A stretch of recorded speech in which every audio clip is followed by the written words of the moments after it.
नमस्कार, स्वागत है आपका टॉप स्टोरी न्यूज पर। मैं हूं आपके साथ आपका दोस्त तीर्थंकर सरकार। आप देख रहे हैं हमारे साथ आपका खास कार्यक्रम सतमोला प्रेजेंट सितारों की बात आचार्य डॉक्टर संजीव अग्रवाल के साथ।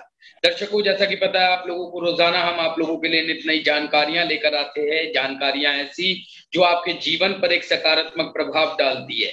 ऐसी जानकारियां जिसे जानने के बाद आप अज्ञान से ज्ञान की ओर बढ़ते हैं, अंधकार से प्रकाश की ओर बढ़ते हैं। लगातार रोजाना हम बहुत मेहनत करने के बाद इन जानकारियों को आपके समक्ष लेकर आते हैं। और तो हमारी एक उम्मीद रहती है कि आप लोगों का प्यार यूं ही हम लोगों को मिलता रहे, हमारे टॉप स्टोरी परिवार को यूं ही आप लोग बड़ा करते रहे, हमारे चैनल को सब्सक्राइब करते रहे।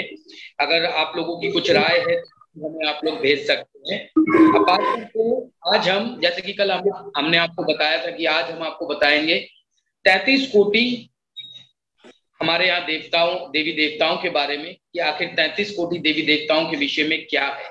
ये 33 करोड़ देवी देवता है कि क्या है, इस विषय में आज विस्तार पूर्वक जो है हम आचार्य जी से जानेंगे। बड़ा ही इंटरेस्टिंग टॉपिक है, बड़ा ही नॉलेजेबल टॉपिक है। सबके मन में ये प्रश्न रहता है, हम लोगों से भी बहुत लोग पूछ लेते हैं कई बारी। तो आज इन सभी प्रश्नों के उत्तर जो है आपको मिलने वाले हैं। ज्यादा देरी ना करते हुए आचार्य जी को सीधा अपने साथ जोड़ना चाहूंगा। आचार्य जी, बहुत बहुत स्वागत है आपका टॉप स्टोरी न्यूज पर। नमस्कार, जय मां भारती, जय श्री राम। मित्रों, हमारा जो धर्म है सनातन धर्म, जब से धरती का उद्गम हुआ है, जब से धरती का निर्माण हुआ है, तभी से सनातन धर्म की उत्पत्ति हुई है। भगवान शिव जिनके जन्म के साथ ही धरती का निर्माण हुआ, जो इस संसार के प्रमुख देवता है, साथ में जो हमारे बीच में एक मतभेद चले आ रहे हैं, 33 करोड़ देवता, 33 कोटि देवता जी, वो बड़ा एक विचित्र सब्जेक्ट है जी। लेकिन सही मायनों में ये एक ऐसा सब्जेक्ट है जिसके ऊपर चर्चा करनी चाहिए और आपको बताना चाहिए मुझे जी। सनातन धर्म में तो वैसे अनेक देवताओं का उल्लेख हम लोगों को मिलता है जी, लेकिन उन उल्लेख के साथ साथ उनका क्या विवरण है, 33 कोटि क्या है, वो सब बातें मैं आपके साथ करना चाहता हूं। इसलिए कल मैंने आपसे ये सारी बातें करी भी थी जी। देवताओं का नामकरण और उनके कार्य गुण धर्म के आधार पर किस प्रकार किया गया है, हम यहाँ पर कुछ देवताओं के विषय में आपसे बात करने जा रहे हैं। बड़े ध्यान से सुनने की बात जी। देवताओं में पहला नाम आता है ब्रह्मा जी का। जी, ये वो 33 कोटि देवता है जिनके आधार को सत्य मानते हुए, मंत्रिमंडल को मानते हुए इस संसार की रचना की गई, इस भूमंडल की रचना की गई, इस गैलेक्सी की रचना की गई। और हमारे जितने भी त्योहार होते हैं उसका भी इन्हीं सभी देवताओं से बराबर का मतलब है। ऐसे ही नहीं कि कोई भी त्योहार कभी भी कर लिया, नहीं, ऐसा नहीं होता। मानव के द्वारा निमित्त जो कार्य संसार में होता है, भारत के अंदर उन्हें त्योहारों के रूप में पूजा जाता है जी। इसीलिए हमारे यहाँ कुमार का चाक भी पूजा जाता है, पीपल पूजा जाता है तो बड़ भी पूजा जाता है, कुआं पूजा जाता है तो अग्नि को भी पूजा जाता है। जब हम लोग अग्नि को पूजते हैं तो हम लोग वायु को भी पूजते हैं, हम लोग सांप को भी पूजते हैं, तो हम लोग नेवले को भी पूजते हैं। अर्थात संसार में जो भी लाभ देने की चीज है उसको हमारे यहाँ सनातन धर्म में पूजा करने का एक स्लोगन दिया गया है कि ये हमारे लाभ का विषय है, इसकी पूजा करो, अर्थात इसको बचा के रखो। कुछ लोग कुत्ते की पूजा करते हैं तो कुछ लोग बिल्ली की भी पूजा करते हैं। दिवाली आ रही है, किसी के घर में बिल्ली आ जाएगी तो वो कहेगा साहब आज लक्ष्मी के स्वरूप में हमारे यहाँ बिल्ली आई है। हमारे यहाँ जो निर्माण करता है जी, जिसने इस सृष्टि का निर्माण किया उन्हें ब्रह्मा कहा जाता है जी। अर्थात ब्रह्मा को जन्म देने वाला ब्रह्मा, और उससे जो उत्पत्ति हुई है आम जन की, उनका नाम ही ब्रह्मा है जी। नंबर 2 में जो पालक कहे जाते हैं उनका नाम विष्णु है। मैं आपसे बात कर रहा हूं 33 कोटि देवताओं की। जी इसके बाद संसार में जो लेके आने वाला है, जी जो संसार की विदाई में प्रमुखता से भाग लेता है, उसका नाम है महेश। ये भी एक शिव का ही अंग है। इसके बाद एक त्रिमूर्ति नाम कहा गया, त्रिमूर्ति। जैसे भगवान ब्रह्मा के साथ सरस्वती, सर्जन और ज्ञान की उत्पत्ति यहां से हुई। जी विष्णु और लक्ष्मी, पालक और साधक, यहां से इनकी उत्पत्ति हुई। शिव और पार्वती, विसर्जन और शक्ति की उत्पत्ति यहां से हुई। कार्य विभाजन के अनुसार पत्नियां ही पति की शक्ति होती है। इसलिए जिस घर के अंदर पति पत्नियों का उत्पीड़न होता है, वहां से वहां लक्ष्मी रूठ जाती है। जी बात को बड़ी आसानी से समझिएगा। जहां पर पत्नियों का शोषण होता है, वहां पर लक्ष्मी सदा के लिए रूठ जाती है। इसके बाद आते हैं इंद्रदेव, जिन्हें देवताओं को राजा कहा जाता है। बारिश और विद्युत को संचालित करने का अधिकार इनके क्षेत्र में है। प्रत्येक मनवंतर में एक इंद्र हुए हैं, यानी कि जैसे सृष्टि बदलाव आया है, ऐसी इंद्र की उत्पत्ति भी हुई है। एक मनवंतर में एक इंद्र हुए हैं, जिनके नाम इस प्रकार है: यज्ञ, विपच्चित, शिवी, विदु, मनोजव, पुरंदर, बाली, अद्भुत, शांति, विश्व, ऋतुधाम, देवापति और सुचि। वर्तमान में जो शासन है वो सुचि का है। इसके बाद है अग्नि। अग्नि दर्जा इंद्र से दूसरे स्थान पर माना गया है। कुछ लोग तो सूर्य को भी अग्नि का ही दर्जा देते हैं, जबकि ऐसा नहीं है। देवताओं को दी जाने वाली सारी आहुति अग्नि के द्वारा ही देवताओं को प्राप्त होती है। जी। बहुत सी ऐसी आत्माएं जिनकी शरीर अग्नि के रूप में विराजमान है जी, और प्रकाश रूप में वो नहीं दिखाई देते। और ऐसे हैं देवकी गुरु, जो अग्नि है लेकिन प्रकाश रूप में नहीं दिखाई देते। इसीलिए जब हम लोग कोई भी हवन करते हैं तो हम सुहा बोलते हैं। सुहा अग्नि की पत्नी है। और एक मजेदार बात बताऊं, जब हम अग्नि यानी कि सब कुछ पूरा कर लेते हैं यज्ञ को, जमीन पे जल डाल के अग्नि की शांति करने के बाद उस जल का आचमन करते हैं, अपने माथे से लगाते हैं। कहा यह जाता है अगर हम ऐसा ना करें तो जो भोजन है वो सारा का सारा इंद्र को चला जाता है, फिर देवताओं को नहीं मिलता। जिनके निमित्त नहीं गया है, जिनके निमित्त हवन किया हुआ है, वो पूरा नहीं माना जाता जी। सारा का सारा वो इंद्र को चला जाता है जी। इसके बाद आते सूर्यदेव। कहते हैं ब्रह्मांड का सबसे तपस्वी जो ग्रह है वो सूर्य है, जिससे धरती के ऊपर रोशनी होती है। हमारी जो गैलेक्सी है, जो आकाश गंगा है, उसका सबसे चमकीला ग्रह सूर्य है, जो प्रकाश देता है। अपनी केंद्र पे वो घूमता रहता है, प्रकाश देता रहता है। धरती उसके चारों तरफ घूमती है, इसलिए कभी भारत में दिन होता है तो कभी रात होती है। जब यहाँ दिन होता है, अमेरिका में रात होती है। जब अमेरिका में दिन होता है तो यहाँ रात होती है। चक्र चलता रहता है। प्रत्यक्ष सूर्य को की आत्मा कहा गया। इस नाम से एक देवता भी है, दोनों ही देवता है। करण सूर्य पुत्र थे। सूर्य का कार्य मुख्य रूप से एक सचिव जैसा है, जैसे राज्य का प्रमुख सचिव होता है, सूर्य का काम है ऐसा। और सूर्यदेव जगत के समस्त प्राणियों के जीवन दाता के तौर से जाने जाते हैं, क्योंकि आत्मा के कारक सूर्यदेव। इसके बाद जो अगला नंबर आता है वो वायुदेव का। वायु को पवन देव कहा जाता है। वे सर्वव्यापी है, उनके बगैर एक पत्ता तक नहीं हिल सकता।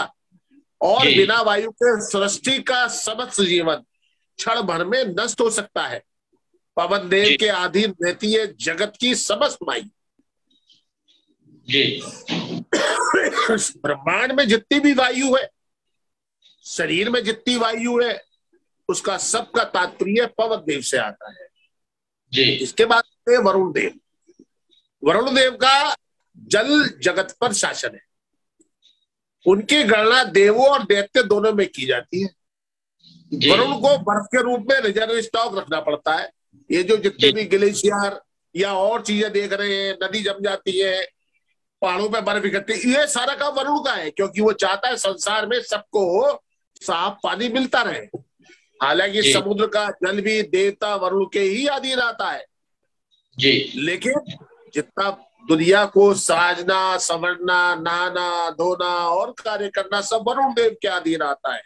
इसलिए कहा गया है हमारे सनातन धर्म में, पानी को खराब नहीं करना चाहिए। वास्तु में कहा गया है टोटी का निकलने वाला एक एक पानी अगर खराब होता है तो आपका धन रूठ जाता है जी। इसके बाद आते हैं यमराज। ये मृत्यु के विभागाध्यक्ष हैं, जिसे हम लोग विभागाध्यक्ष बोलते हैं, मुखिया बोलते हैं। ये सृष्टि में जो मृत्यु होती है उसके कारक है। हमारे अवचेतन मन में जहां काली घटा गिरी रहती है, जहां दिखाई नहीं देता, उसके शासक भी यमराज है। इनकी सवारी कौन है? भैंसा। सृष्टि के प्राणियों के भौतिक शरीर के नष्ट हो जाने के बाद उनकी आत्मा को उचित स्थान पे पहुंचाने और शरीर के हिस्सों को पांचों तत्व में वापस भेजने का काम इसी देवता का है। इसीलिए इन्हें मृत्यु का देवता कहा गया। इसके बाद आते हैं कुबेर जी। भगवान शिव के द्वारा प्रदत्त कुबेर धन के अधिपति और देवताओं के कोषाध्यक्ष रहे हैं, आज भी है, चले आ रहा है। कहते हैं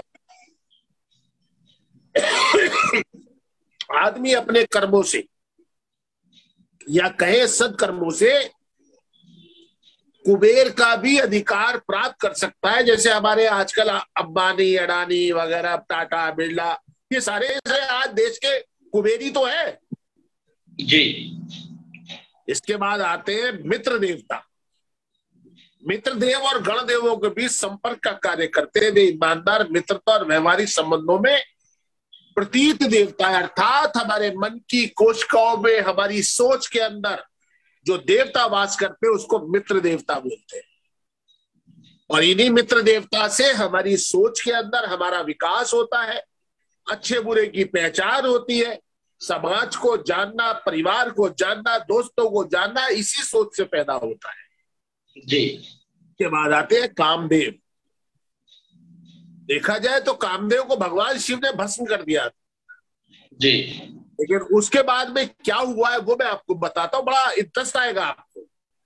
कामदेव और रति सृष्टि के समस्त प्रजनन क्रिया के निर्देशक है, डायरेक्टर है जी।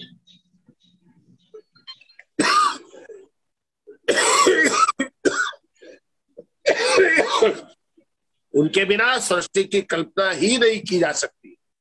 पुराणिक कथानुसार कामदेव का शरीर भगवान शिव ने भस्म कर दिया था, अतः उन्हें अनंग, बिना शरीर का भी कहा जाता है।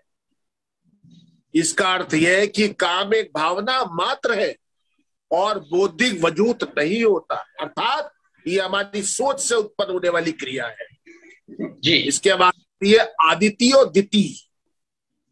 आदिति और दिति भूत और भविष्य, चेतना और उपचेतना की देवी माना गया है। इसके बाद आते धर्मराज और चित्रगुप्त। धर्मराज न्याय के स्वामी। अब यहाँ पे बड़ा परिवर्तन आपको देखने को मिलेगा। संसार में लेखा जोखा कार्यालय को संभालने वाले कौन है? यमराज। स्वर्ग और नरक के मुख्यालयों में तालमेल भी यही करते हैं।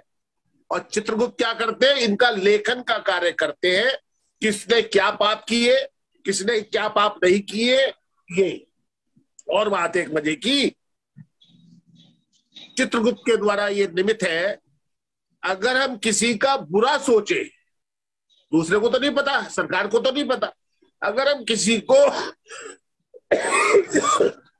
किसी का बुरा भी सोचे तो भी चित्रगुप्त उसको लिख लेते हैं अपनी डायरी में कि आज इस व्यक्ति ने इसका बुरा सोचा है। अच्छा सोचो, अच्छा करो, चित्रगुप्त के यहाँ पे बेबाक होकर निकल के सुर्ख के लिए चले जाओ। अरे माँ और एयमन, एमन, ये आदित्यों में से एक है, और देह जो शरीर छोड़ चुकी आत्मा है वो इनके बस में है जी। अर्थात ये पितरों के देवता है। जब हम 14-15 दिन पितरों की सेवा करते हैं वो सारा भोजन इनको जाता है। उसके बाद आते हैं सर्व पूज्य गणेश। इतने देवताओं के बाद तब गणेश जी आते हैं जो भगवान शिव के सब गणों के मुखिया हैं। शिव पुत्र यानी कि गौरी नंदन गणेश को देवताओं का अधिपति कहा गया है, जिसकी नियुक्ति ब्रह्मा विष्णु महेश तीनों के द्वारा की गई जी। के पीछे पूरी कहानी है, कभी मौका लगेगा तो फिर सुनाऊंगा आपको। अब गणेश जी की उत्पत्ति क्या है, कहने को तो एक मानव शरीर पे हाथी का सिर लगा हुआ है, मगर कहा क्या जाता है कि गणेश जी जैसा व्यक्ति संसार का विजेता बनता है। गणेश जी बताते हैं दूर तक सुनो, बड़े बड़े कान है दूर तक सुनो, लंबी नाक है दूर तक सोचो, छोटी आंखें हैं कम देखो, मुंह ढका हुआ है सूंड आगे आ गई है कम बोलो, और पेट घड़ासा है, जो भी कुछ सुन लिया जो भी देख लिया जो भी हमने सोच लिया वक्त के साथ करो, अपने पेट में रख लो, तो ये काम कर लेता है वो संसार का स्वामी बन जाता है जी। अर्थात गौरी नंदन गणेश को देवागणों का अधिपति नियुक्त किया गया है। वे बुद्धिमता और समृद्धि के देवता है जी। विघ्न नाशक की रीति और सिद्धि जी। दोनों ही पत्नियां हैं और शुभ लाभ इनके पुत्र हैं जी। जिस घर में कमर होती है गणेश जी की, यानी कि सड़क की तरफ मुंह, और वहां पर हमेशा परेशानियों का आलम रहता है। कहते गणेश जी की कमर के पीछे समृद्धि रिद्धि और सिद्धि रूठ के चली जाती है, दरिद्रता आ जाती है जी। आजकल घर के बाहर गणेश जी का चित्र लगाने बहुत देखता हूं मैं, तो वो नहीं लगाना चाहिए। इसके बाद आते हैं भगवान कार्तिकेय। कार्तिकेय वीरता के देव है तथा वे देवताओं के सेनापति हैं। उनका एक नाम स्कंद भी है। अभी आप जब पीछे मैंने आप लोगों को नौ दुर्गे की बात सुनाई थी तो स्कंद कुमार के बारे में बताया था, वो ही स्कंद कुमार भगवान शिव और माता पार्वती की पहली संतान जी।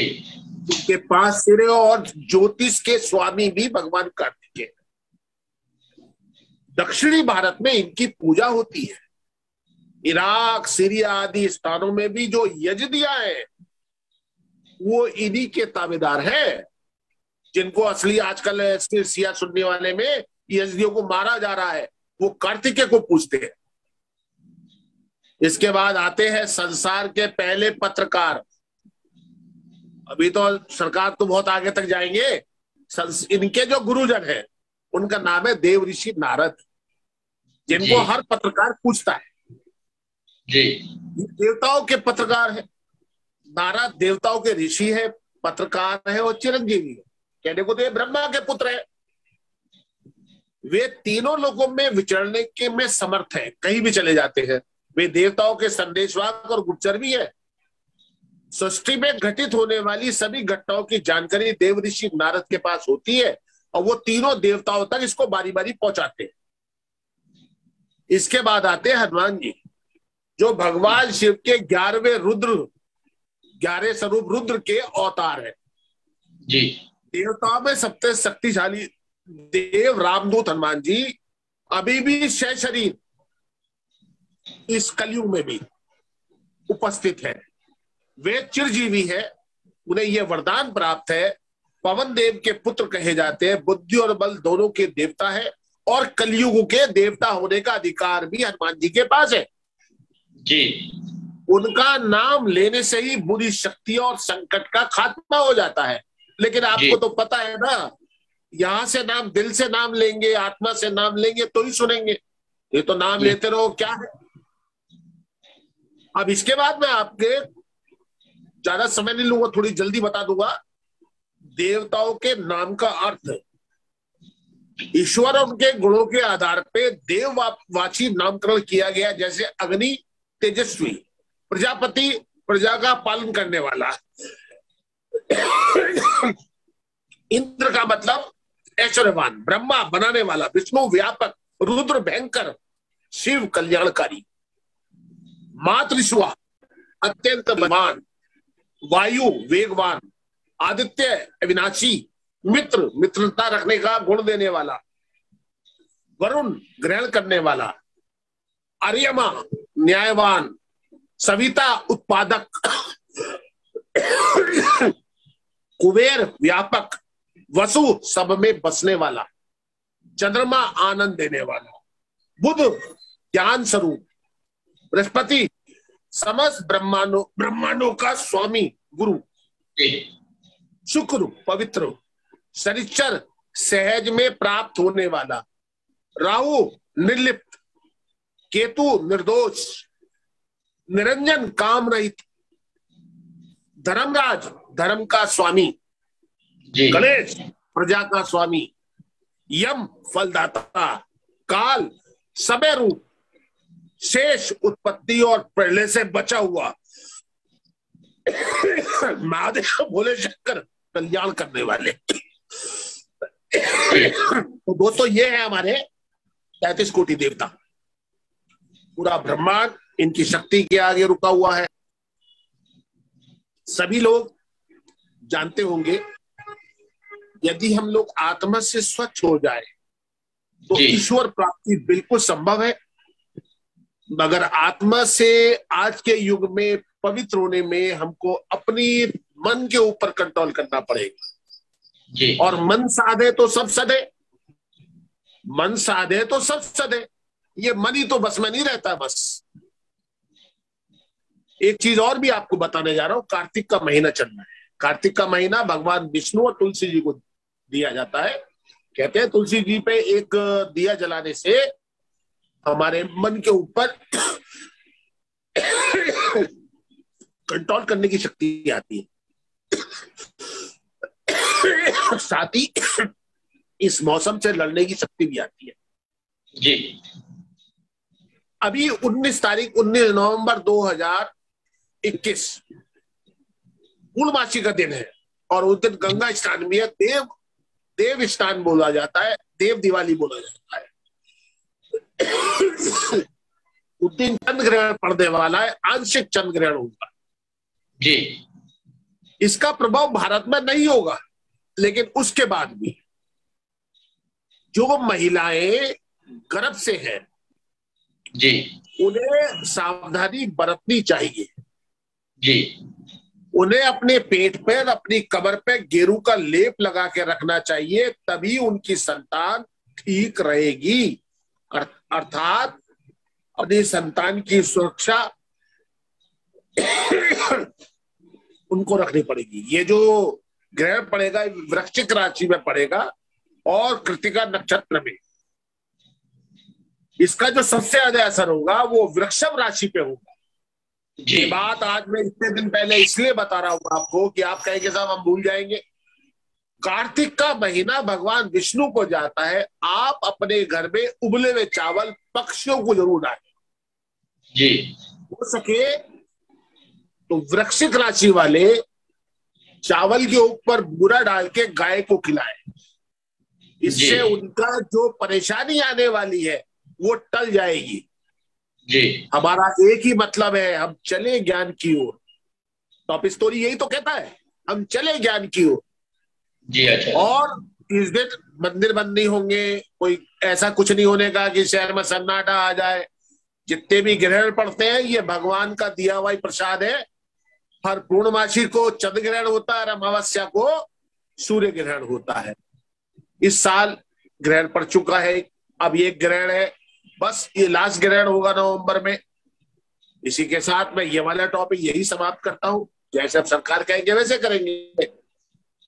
बहुत बहुत धन्यवाद आचार्य जी। आज का टॉपिक इतना महत्वपूर्ण और इतना जानकारी वाला टॉपिक था कि आज पता ही नहीं चला कि इसी टॉपिक में आज हमारा पूरा समय जो है वो समाप्त हो गया, और समय से ऊपर ही हम चल रहे हैं इस वक्त, क्योंकि इतना इंटरेस्टिंग ये टॉपिक था, पता ही नहीं चला समय कब बीत गया। तो दर्शकों, उम्मीद है आपको आज का हमारा ये कार्यक्रम काफी पसंद आया होगा। तो आज हम आपके सवाल नहीं ले पाएंगे क्योंकि समय की थोड़ी सी पाबंदी है हमारे साथ, लेकिन जो भी सवाल आप लोगों ने हमें आज भेजे वो हम कल के कार्यक्रम में जरूर लेंगे। आप लोगों के अगर कोई प्रश्न है वो हमें जरूर लिख कर भेज सकते हैं आप, उनके उत्तर हम आपको कल ज्यादा क्वेश्चन का जवाब दे देंगे। जी बिल्कुल बिल्कुल बिल्कुल। आचार्य जी, आपका भी एक बार फिर से बहुत बहुत धन्यवाद आज इतने महत्वपूर्ण मुद्दे पर, इतने महत्वपूर्ण टॉपिक पर दर्शकों का ज्ञान वर्धन करने के लिए, उनको बताने के लिए।